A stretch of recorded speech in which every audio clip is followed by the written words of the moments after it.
camera. So my name is Mudassir Iqbal, and I'm a co-founder of Global Association for Academic Supervision, which is a not-for-profit registered in UK, and also founder of StartUP Den, that is a digital startup incubator, and a skill partnership portal is basically run by that. So thank you for attending. This global School of Engineering global digital startup competition is being organized as part of encouragement to knowledge exchange framework. And we're trying to make it global so that we can reach out to many people as possible. And what I would do is before I start, I need to sort of like make you understand the importance of enterprise within your academic life. They say if MIT was a country, it would have had 11th highest GDP in the world. Why? Because MIT incorporate the enterprise into their students in such a way that everybody, when they leave the university, they think about finding a startup, founding a startup, and instead of finding a job. Now, why is that important? Because university role has changed recently. Now, university is expected to build economy and community. It used to be slightly different back in the day. As we're moving more towards Industry 4.0, 4.0 requires you to think more entrepreneurial. If we look back and see in the past 10 years, there have been drastic changes. And it's because the technology has evolved. And you, being a student, you come to university for 4 years if you are undergrad students, or 3 years, or if you're master's student, 1.5 years. And when you enroll onto the university, the teaching pedagogy is also changing now. There are more and more coursework and assignment that requires you to do practical stuff. So we as a teacher has to also adapt this new norm of providing digital skills in such a way that we have to make assessment in a way that you are assessed based on your practical delivery of any coursework assignment. So there are less and less, classroom-based exams, and we as a teacher also cannot act jug full of knowledge anymore and treat you like empty mugs. We have changed our role as well. We act as a mentor, as a facilitator, as a person who navigate the knowledge, because knowledge is there on your palm top, on your laptop, and we cannot hold the knowledge anymore.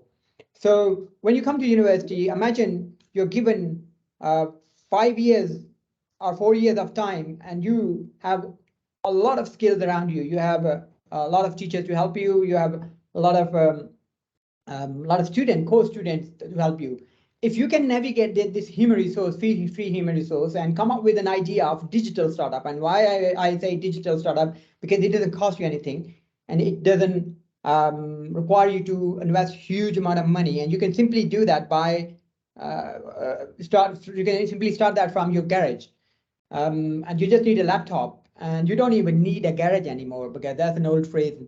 When people used to start, unicorns and $1 million companies from a garage, you can do it while you're sitting in your couch or in your sofa or your dining table, because all you need is a laptop. Now, when you come to university, first semester, you think about it like, look, I'm going to be here for 4 years. Why not I come up with a disruptive idea, where I can navigate all the human resource I get. For example, I'll be doing a lot of assignments. My colleagues will be doing a lot of assignments. So why not I combine all that human resource and I use that to benefit my startup idea, and I develop a minimum viable product that I can launch and make money by the time I graduate. So instead of finding a job when I graduate, I can do something that can help me give job to other colleagues and other students with me. So that's why it's important to you have this whole. So imagine you're in first semester or first year, and then you start thinking about it. So you get like a programming assignment, you get a system analysis and design assignment, you get a database assignment. So it's all you navigate towards your own startup. And trust me, no teacher will object to that, right? And then as you move along, you can carry on doing the same. And by the last semester, you take your final year project on it, and then you deliver that. Now, let me give you a sense check of what you'll be thinking about, right? So you'll be thinking about, we are in Industry 4.0 and moving to Industry 5.0. Okay, so what is Industry 5.0? Industry 5.0 is, just a second. Industry 5.0 is extension to Industry 4.0. So Industry 4.0 is all about sort of like the machines working with other machines, and sort of like the robotic systems where you deliver what is assigned by a human. So you become a robot and do stuff as a machine in Industry 4.0. Whereas Industry 5.0 requires a robot to work with humans. So there has to be some sort of collaboration between human and robot. So let me explain you the difference between Industry 4.0 and 5.0. Imagine you have a car, okay, which is self-driving, Tesla car. And when the Tesla car is driving on the road and the driver see a ball coming to the road. So Tesla has a lot of gadgets around it, right? So it has sensor which can detect any hazard. So it will see the ball as a hazard, but Tesla is moving and balls cross the road. Now Tesla don't see any more hazard because ball has crossed the road, a tennis ball. And it will not brake, auto brake, if it is a self-driving car. And that's Industry 4.0. Industry 5.0 car would require Tesla to stop. Why? Because Industry 5.0 have human cognition. Industry 5.0 enabled car has a human cognition, and it will stop. Why? Because when the ball crosses the road, the car is able to imagine that there will be a young boy running behind the ball. So although my sensor cannot detect a hazard on the road, but in reality, my cognition tells me, a human cognition, that there is going to be a hazard and I have to do a hazard perception and brake now before it is too late, or I do any harm to the young boy who may be running behind the ball. So that imagination, that cognition ability within the machine is only possible if we do industry. Sorry, can you see my screen? You can see my screen, right? Okay. Yes. So so that human ability is within the machine is only possible through Industry 5.0, and that's why we are moving from Industry 4.0 to 5.0, because we are building more and more cognitive systems. Those are collaborative and work with human as a colleague. So that's a good example to understand the difference between Industry 4.0 and 5.0. So what is Industry 3.0 then? If you go back, it's a conveyor belt, right? Where there's no machine-to-machine communication. It's a human and a conveyor belt, and that's production. That was done as a result of third industrial revolution, was done as a result of a lot of factories were computerized, and there was conveyor belt and a lot of stuff was done. Then 4 bring in IoT, and now 5 is the example I gave you. So if you're looking to launch a startup, you need to be thinking about Industry 5.0.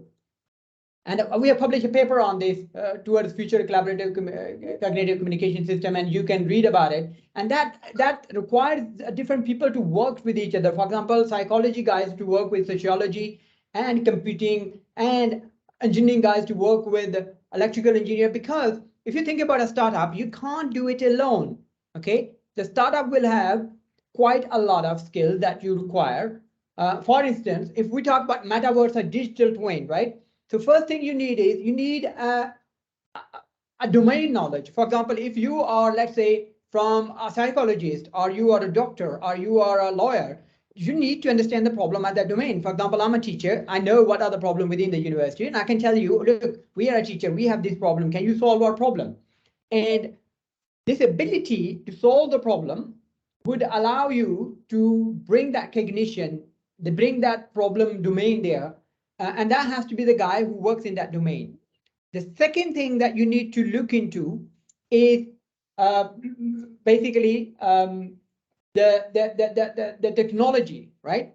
So then the second thing you look at in the technology, and you see that we need to actually come up with a solution that can be solved with the technology. So you need Internet of Things, and Internet of Things is coming from a different domain, right?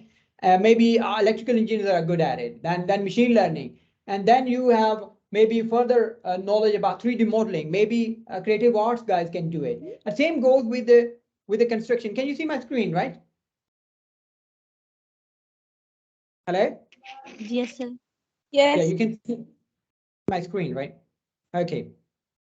So this way, we can actually carry on building transdisciplinary teams of different. So if you think about a digital startup, right? So let's say I want to build let's say I mean, I'll give you an example, a live example, a quickie divorce, right? So a matrimonial app that can help people get divorced, right? So who should be part of that team? One lawyer who had the legal knowledge. Second, the psychologist who can understand when people get divorced, what kind of pain they go through for matrimonial asset division, right? And the third, I need a computer guy who can actually program it, because without psychologists, we cannot develop an app that can intelligently, with emotional intelligence, can help people divide the matrimonial and assets and replace a lawyer. Okay, but if we can bring these 4 or 6 domains together, we can definitely come up with a solution that can solve that problem. And I'm sorry, I think I got a my battery is running out, so I have to put in my battery. So so how many people you need to build an app, a quickie divorce that can replace the lawyer? How many people you need? You need a psychologist, you need a lawyer, and you need an engineer. So if only one person is actually doing that, then it will be very, very difficult, because he may be good at engineering, he may not be good at law side, or maybe completely miss out the psychology side, that how we can help people to do that, to go through that difficult time. So similarly, there are a lot of other apps that you can do, and which require you to have some sort of some sort of multidisciplinary knowledge. Now, and that's why psychology, collaborative psychology, is also very, very important. So in order to address this problem, we have founded like-minded professors have founded a global association for academic supervision, which basically you can get more, run a conference on human cognitive systems, and also do a lot of other stuff. And then it has gets support from Skill Partnership Portal that basically run an incubator, Startup 10. So by bringing different people together, we can bring them into a virtual incubation, and then within the incubation, we can push it as a technology. And this is all in line with Industry 5.0 skills and abilities. So this is you, right? Now you're thinking about startup, right? You're thinking about a startup idea, and you're thinking, okay, what shall I do?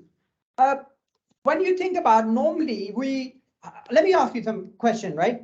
When you try and do assignment, what do? The first thing you do is you actually ask for an assignment from your colleague. So you look at your colleagues and say, oh, he's my friend, he's it on the same desk, I'm going to go and do assignment with him. So, and he's the guy who hangs out with you, and he's the guy within the same domain. And more often you team up with him because he's your friend. You must pick your team not based on the friendship, right? You must pick your team based on the skill. That's why it's called skill partnership. Because most of the time, when 2 people are friends, they more or less have same personality, and they are basically don't sort of like, sometimes they do complement each other, yeah. But more often, they're from the same domain. The computing guys normally hangs out with computing guys, and so what you need to do is you need to find a complementary team member. First, you need to look at the idea, and you say, oh, here's an idea, and this idea needs, let's say, 20 skills. Okay, and I only have 5 skills, right? Because as a human, you can't have all the skills. You can only have a certain number of skills.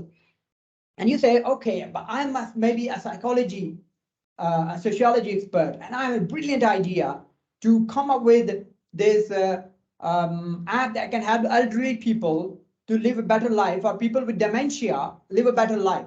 Now, what do I need? I need an app, a computing app, and also need some sensors that can pick up the elderly within the smart homes data, if they're moving, if they're not moving, if they're sitting at one place, they should be Alexa-like device that should talk to them and engage them in a conversation, right? And that required, I'm a psychologist, I understand how they feel, or maybe I'm a computing guy, I know how to build, or maybe I'm an electrical engineer who know how to do the programming. Or maybe there's a thematical problem and I'm a medical guy, right? So when then you look at, I need a IoT engineer, I need a computer science to do the coding, I need a psychologist, and I need myself. So there are 4 type of people I need, right? I need marketing guys, I need sales guys, and these are different personalities, right? You can't have the same skill in one kind of people. You need different kind of people to make this world. And that's why one of the mantra we have at Global Association for Academic Supervision is that none of us is as good as all of us. So we combine our efforts and we come up with an idea. So first thing you need to do is team building. So what we did within this competition is try and link you with global teams. So for example, a person sitting in China can work with you because he can handle maybe a very good production line of some device which required. For example, if you are building a chatbot, for instance, you're building a chatbot for people with dementia, a cat, which is a chatbot, and it's like Alexa, and it talks to old people and helps them with the dementia problem, right? That could be one of the idea. So you need a guy in China who can manage the production line. You need a guy who can talk to NHS, maybe in UK, and then you need somebody who can program, maybe somebody in India or Pakistan could do that, right? So this way, these global teams can come together and come up with a winning idea and winning skill. So always pick up your skill based on the character and the skill set, not the team. Pick up your team based on the skills and character, not based on who you like or not. You may not like people, but the skill could be complementary. And there has to be transdisciplinary in a way that they complement your idea as well. So this way, we could carry on doing, and why I say digital startup, I also said another thing about digital. The startup has to be digital. Why the digital is required, the word digital. Why? Because digital startups have no rent to pay, no bills, no assembly line, no payroll. You can get any idea and can launch it and can get people from Upwork, Fiverr, a lot of other platforms, and you have to spend a single penny on it, right? So you can be next Mark Zuckerberg by sitting on your dining table and in your PJs and building a next unicorn. Why? Because you don't need to rely on. And what better time could it be there than being a student? So if you're a student, you got nothing to worry about. You can afford to fail because you already getting support from your parents or your family or from the loan, and then you just spending your time mostly hanging out with your friends. So why not to motivate them, and you hang around your startup, you have a lot of activities and events around an idea and do all your assignment for it. You get better marks, by the way, I can tell you that much. It has been in my case when my student do an idea on a startup, and I'll share with you some example as well by the end of this talk, that how effective that is to do a dissertation based on the startup idea. So if you can actually find an idea that you can do all your assignment towards, your coursework, your assignments, your programming, your coding, and finally your final year project, you can simply launch it without paying a single penny. And 3 years you spend in your university, actually it's a time for you to work for yourself and also intelligently engage your free human resource or professors, like you got Enrico, you got a Dashin, you got a lot of George, a lot of amazing people out there. Those can help you reform your idea. I'm sorry, I'm not naming some of the other engineering department guys because I know Perry is very good with IoT, a professor, and also Sandra, very good with medicine, and also with R&D and very entrepreneurial. A lot of other colleagues, you can go and ask their help and use their brain for free. Normally, if you get to hire people like that outside university environment, you can't afford them, right? But within university environment, they get paid to help you out. So this is your chance to use free human resource, a brain, and push your idea and launch it to the market. And do you have any questions so far? Any questions? It looks like everybody's understanding what I'm talking about, so that's good news. So this way you can move on. So let's carry on. So this is so towards this we have StartUP Dan, which is an incubator, and that incubator has a physical presence in some countries through Global Association for Academic Supervision. where we actually can bring your partner under an physical incubation, and you could work on a virtual incubation. And as a team, we'll give you all the support you need to take it to the next level. And you can do, and what we do is, for example, if I hook you up with a guy from, let's say, Higher Education Commission in Pakistan, we're getting a support from there. And then also, you know, we establish equity, and all these things through this digital startup competition, where we will pay you around £3,000 initially to the three winners, £9,000 each winner will get. And what I'll do is we will incubate you under StartUP Den and register your company, give you an address, give you a website, give you a cloud that you need, put you on the map. Now you have an idea and you have a website and you have professional existence with Companies House UK as a registered company. And then maybe you're three guys, right? So we negotiate your equity with one another.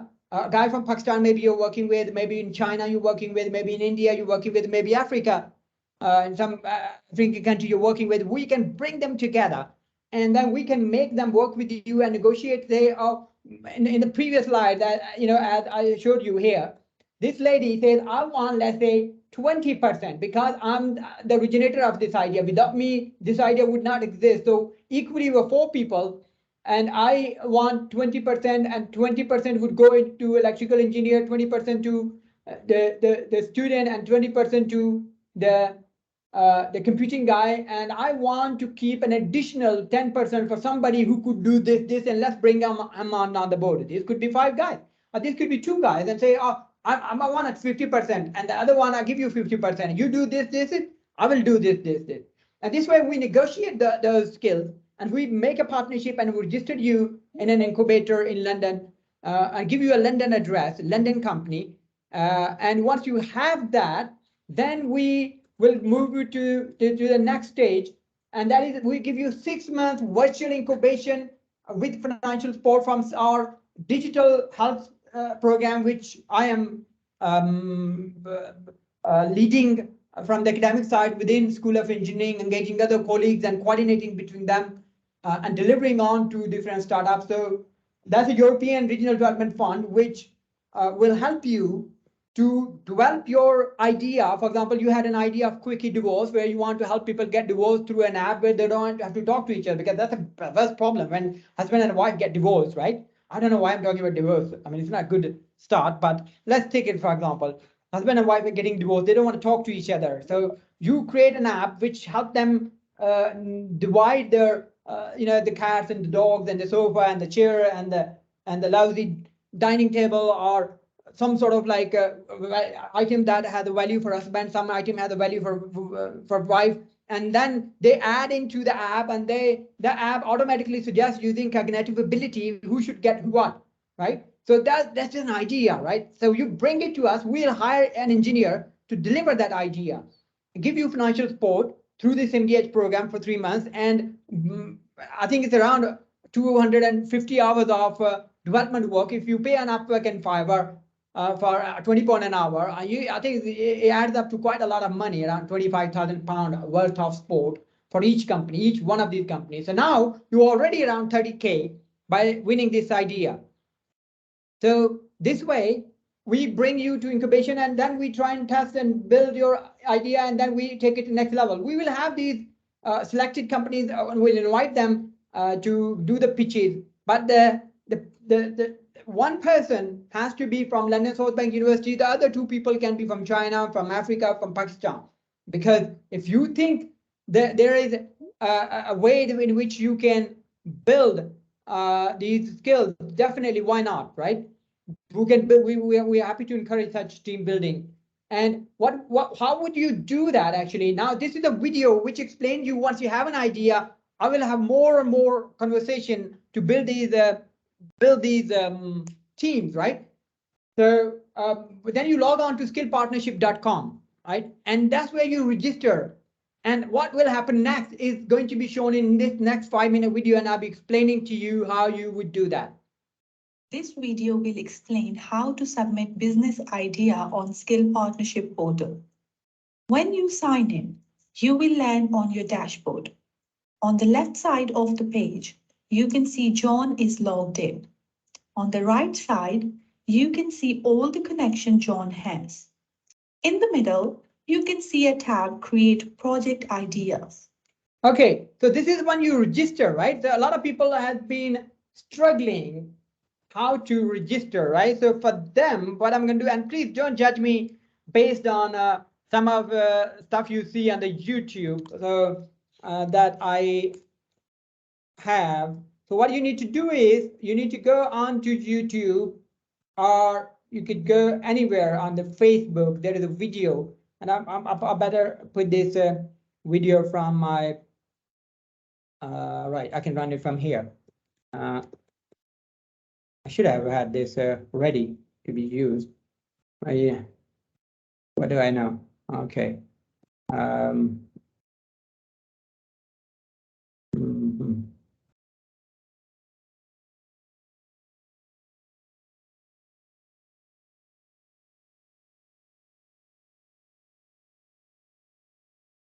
Just give me a second. I will pick up that video which I want to show you.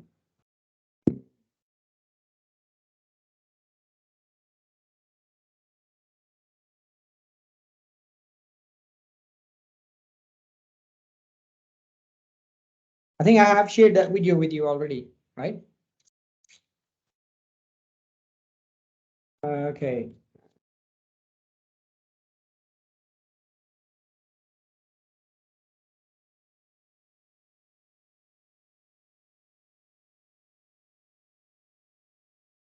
Okay, how to sign up and submit a business idea. That's what you want to see, right? To sign up, you need to provide your name and select whether you are a student or an academic.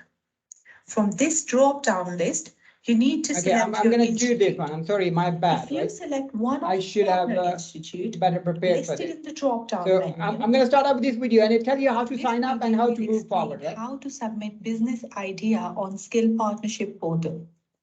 To sign up, you need to provide your name and select whether you are a student or an academic. From this drop-down list, you need to select your institute.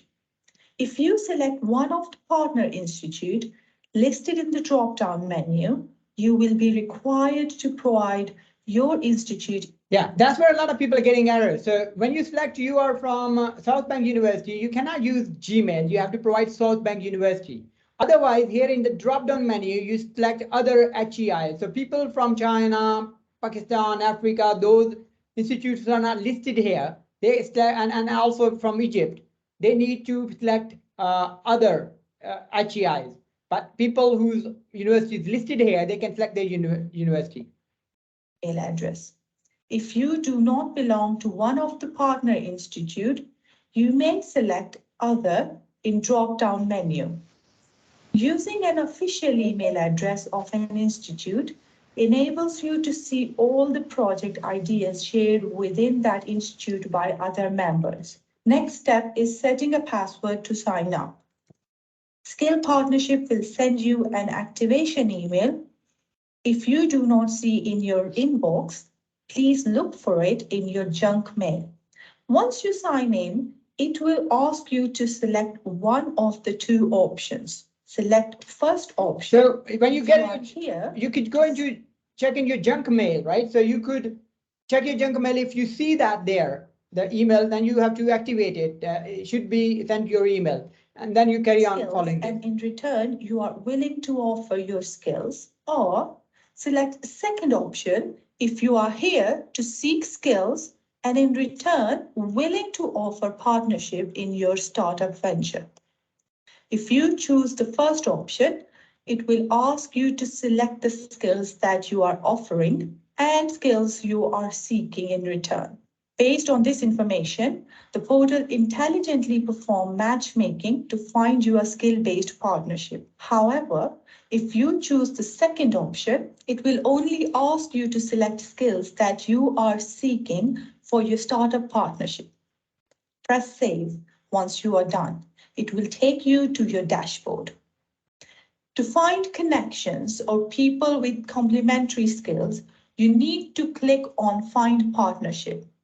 You can see John has a connection suggestion of Jane Doe, based on intelligent matchmaking by the portal. If we click on View Profile, you can see the profile of Jane. Jane is offering all the complementary skill John is seeking and vice versa. You can send connection requests to people by clicking on Send Request. When your partner accepts the request, it will appear in Connections, and you can start the skill-based partnership by creating projects with them. In the middle, you can see a tab Create Project Ideas. If you click on this tab, it will open a project summary page. Here you need to give title of the project, unique acronym. As you can see, John's project is project management software, so acronym would be PMS.